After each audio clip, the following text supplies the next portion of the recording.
Good morning all of you.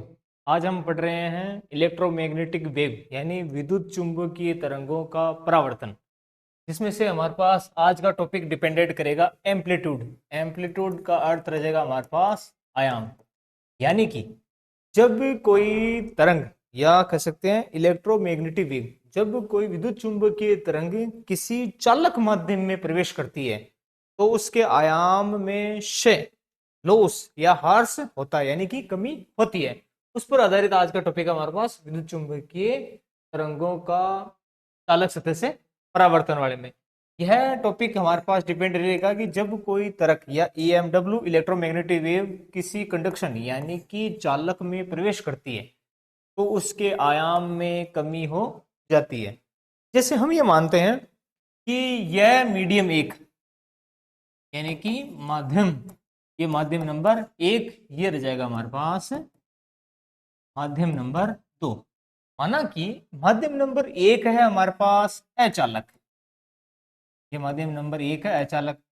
इस माध्यम में विद्युतशीलता यानी हमारे पास एक रह जाएगी विद्युतशीलता। विद्युतशीलता हमारे पास एफ साइनो। पारगम्यता, पारगम्यता, पारगम्यता हमारे पास रह जाएगी म्यू। और अपवर्तनांक, अपवर्तनांक रह जाएगा एन। ये हमारे पास रह जाएंगे। अब अचालक माध्यम यानी माध्यम है अचालक, उसके लिए हमारे पास विद्युतशीलता रह जाएगी एफ साइन वन। पारगम्यता, प्रिमिटिविटी, ये रह जाएगा म्यू। और अपवर्तनांक रह जाएगा एन। ये हमारे पास अचालक माध्यम के लिए रह जाएंगे।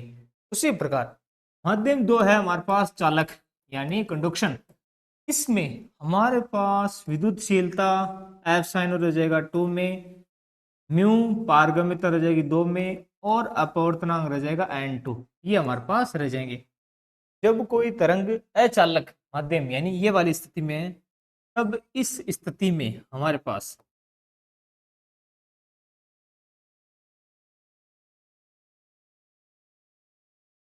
जब इस स्थिति में है तो हमारे पास माना कि इस स्थिति में विद्युत क्षेत्र वह हमारे पास ई है। एच यहां पर, एच यहां पर ये रह जाएगा चुंबक विद्युत क्षेत्र, चुंबकीय क्षेत्र, और ये जाएगा तरंग संचरण नियतांक। यह हमारे पास आई की फॉर्म में रहेंगे। आई का मतलब रह जाएगा आपतन। इसी प्रकार दूसरी स्थिति में हमारे पास रह जाएंगे परावर्तन। यह तो विद्युत क्षेत्र आई का आई है, और अब की बार परावर्तन के पश्चात चुंबकीय क्षेत्र एच आई इस प्रकार रह जाएगा, और संचरण नियतांक ये है वो यहाँ पे हो जाएंगे आर वाले में। ये स्थिति रह जाएगी E R H R A R यानी परावर्तन रिफ्लेक्शन। अब चालक माध्यम में हमारे पास चालक माध्यम में जो स्थिति बनेगी वह है ई रह जाएगा हमारे पास ई टी। टी यानी अपवर्तित पारगमन ट्रांसफॉर्मेशन, ये वाली स्थिति। और ये आगे वाली स्थिति, ये स्थिति हमारे पास रह जाएगी के टी, और ये रह जाएंगी एच टी। ये रह जाएगा विद्युत क्षेत्र के लिए, ये संचरण नियतांक, और ये रह जाएगी हमारे पास चुंबकीय क्षेत्र। इस स्थिति में हमारे पास रह जाएंगे। अब जब कोई प्रकाश की तरंग या विद्युत चुंबकीय तरंग ध्रुवित होती है, ध्रुवित होने की स्थिति में हमारे पास, ध्रुवित होने की स्थिति में यह जो स्थिति रह जाएगी उसमें हमारे पास यह ई क्षेत्र यानी विद्युत क्षेत्र ई के समांतर होती है, यानी समांतर पैरेलल होने वाली स्थिति में हमारे पास जो स्थिति है, अब थीटा आई हो चाहे थीटा आर हो और चाहे थीटा टी हो, आपतित परावर्तित और पारगमन या अपवर्तित, इन दोनों तीनों की वैल्यू रह जाएगी जीरो वाली स्थिति में। अब हमारे पास केवल इस स्थिति में यानी कि विद्युत क्षेत्र, विद्युत क्षेत्र ई के लिए अपवर्तित क्या कह सकते हैं, परावर्तित या अपवर्तित तरंग के आयाम, हमारे पास परावर्तित तरंग के आयाम रह जाएंगे। अब है हमारे पास विद्युत क्षेत्र, और विद्युत क्षेत्र के हमारे पास आयाम निकाल रहे हैं तो वो होते हैं ई नोट के रूप में।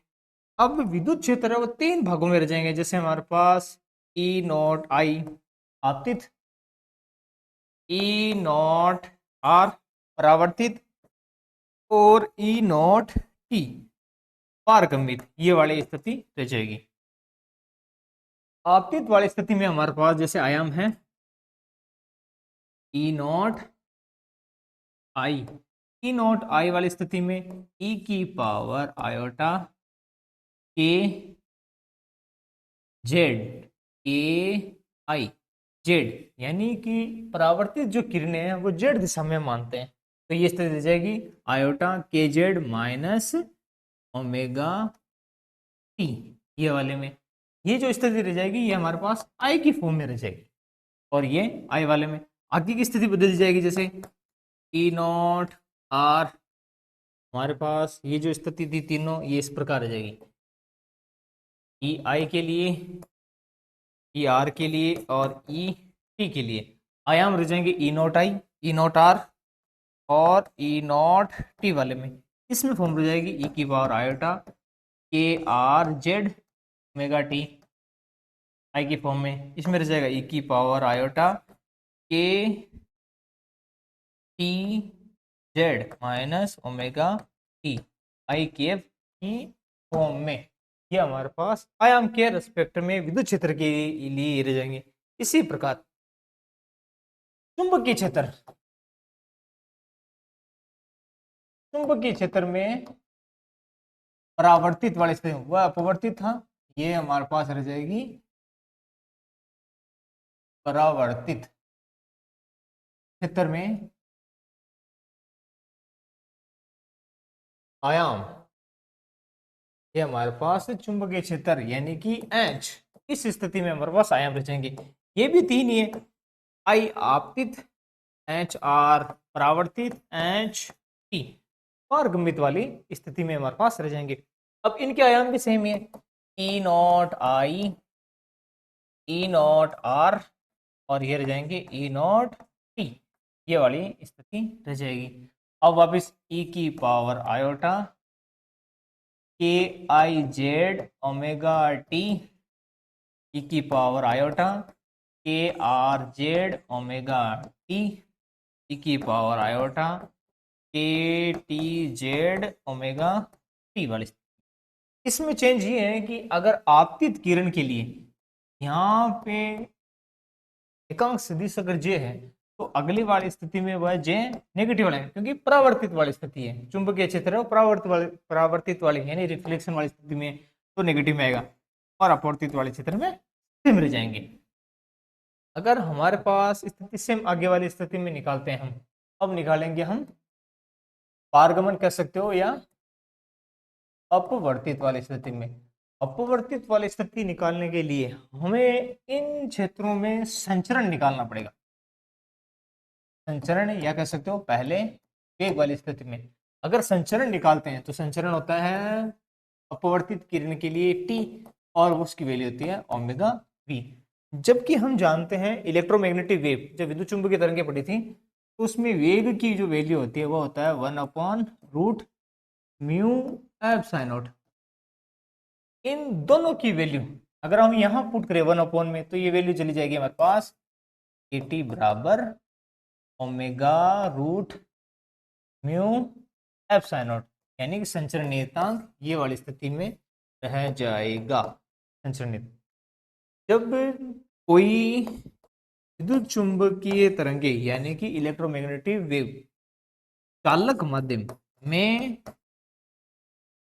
माध्यम में गति करती है या परावर्तित या अपवर्तित होती है, परावर्तित होती है तो उनके आयाम का क्षय या कह सकते हो लॉस या हम कह सकते हैं हार्स, ये वाला होता है, क्षय लॉस या हार्स होता है। तो इस स्थिति में जो हमारे पास तरंग संचरण नियतांक है यानी कि के, वह एक सम्मिश्र संख्या के रूप में रहेगा, किसमें अपवर्तित वाली स्थिति में रहेगा केटी, और वह वैल्यू होती है हमारे पास अल्फा प्लस आयोटा बीटा, ये वाली स्थिति। तरंग संचरण नियतांक एक सम्मिश्र संख्या कॉम्प्लेक्स नंबर, सम्मिश्र संख्या के रूप में रहेगा। आगे वाले स्थिति में अगर तरंग संचरण नियतांक सम्मिश्र संख्या के रूप में रहेगा जिसमें दो वैल्यू है, एक थी अल्फा और एक है बीटा। ये वैल्यू हमें आपको एक बार प्रूफ करके दिखाई थी, जिसमें अल्फा की वैल्यू है हमारे पास ओमेगा रूट एफ साइनो 2, क्योंकि हम जो वैल्यू निकाल रहे हैं वो चालक माध्यम के लिए निकाल रहे हैं।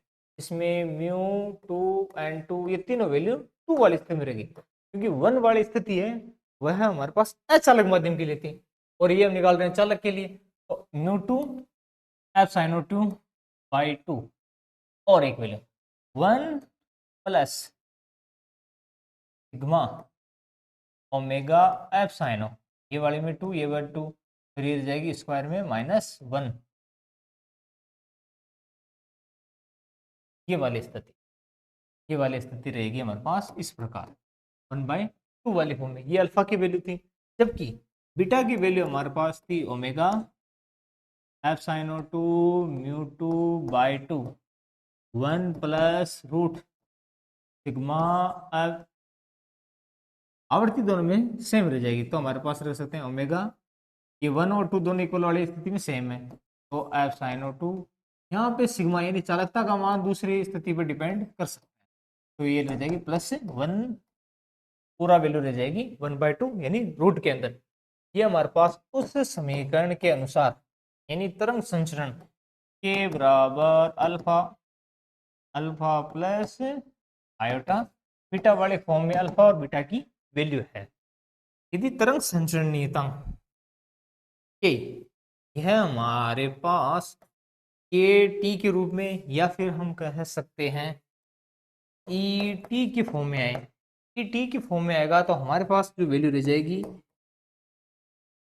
ई नॉट टी ई की पावर आयोटा, जो के टी हम यहाँ लिखते हैं, के टी जो ये वैल्यू है के टी, ये जो हम फॉर्म लिखते हैं जैसे के टी जेड ओमेगा टी, तो हमारे पास जो के टी फॉर्म है, जो के टी फॉर्म है वह के टी की जगह हम आएगा हमारे पास ई नॉट टी ई की पावर आयोटा, जो के टी है उसकी जगह हमारे पास आ जाएगा alpha plus iota beta minus omega T. अगर हमारे पास ये भी आयोटा है ये भी आयोटा है तो हम इस वैल्यू को इस प्रकार लिख सकते हैं ई नॉट टी ई की पावर, इसको इसको लिखे तो ये रह जाएगा हमारे पास यहाँ वैल्यू थी एक जेड, ये वैल्यू रही जेड और ओमेगा टी है ही है, ये वैल्यू रह जाएगी हमारे पास आयोटा अल्फा गुणा में रह जाएगा जेड। पहले इसको इससे करते हैं, आयोटा का आयोटा गुणा -1 और ये रह जाएगी हमारे पास बीटा जेड, और बाकी जो वैल्यू है इसमें रह जाएगी और बीटा जेड डॉट ई की power iota alpha minus omega T, ये वाली वैल्यू कुछ इस प्रकार रह जाएगी। ये ई टी या के टी के वाली फॉर्म में थी, उसकी वैल्यू हमारे पास ये है, तो ई टी यानी संचरण नियतांक है वह इस प्रकार रह जाएगा। जब भी कोई विद्युत चुंबकीय तरंग चालक माध्यम में प्रवेश करती है, जब भी कोई किरण या ये जब भी कोई विद्युत चुंबकीय तरंग चालक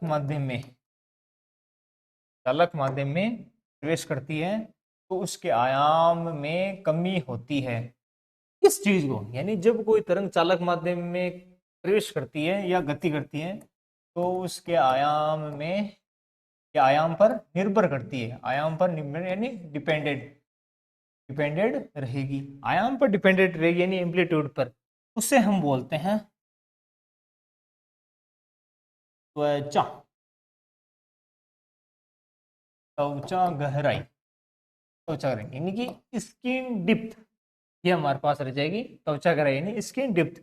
स्किन डिप्थ को हम लिखते हैं डेल से, डेल वाली जो स्थिति है हमारे पास उसको लिखते हैं 1/बीटा वाले में, ये हमारे पास स्किन डिप्थ है, यानी कि स्किन डिप्थ वाले में 1/बीटा है, जबकि हमारे पास बीटा की वैल्यू ये थी ओमेगा रूट एफ साइनो 2 mu 2 by 2 1 plus sigma omega F साइनो 2 का रूट माइनस +1 और रूट में, ये वाली स्थिति हमारे पास बीटा में थी। जबकि स्किन डिप्थ की बात की जाए तो बीटा बराबर, अगर ये 1/बीटा अपॉन में हुआ, ये टोटल वैल्यू उल्टी हो जाएगी, तो ये हमारे पास रह जाएगा 1/ओमेगा 2/f sin O2 μ2, और ये रह जाएगी 1 + σ2 ω2 +1। यहाँ पे जो ये पावर है, ये 1/2 ना होकर उल्टी होकर -1/2 हो जाएगी। यह है हमारे पास स्किन डिप्थ का फॉर्मूला है। स्किन डिप्थ वाली स्थिति में हमारे पास सिर्फ इतना कह सकते हैं कि जब कोई विद्युत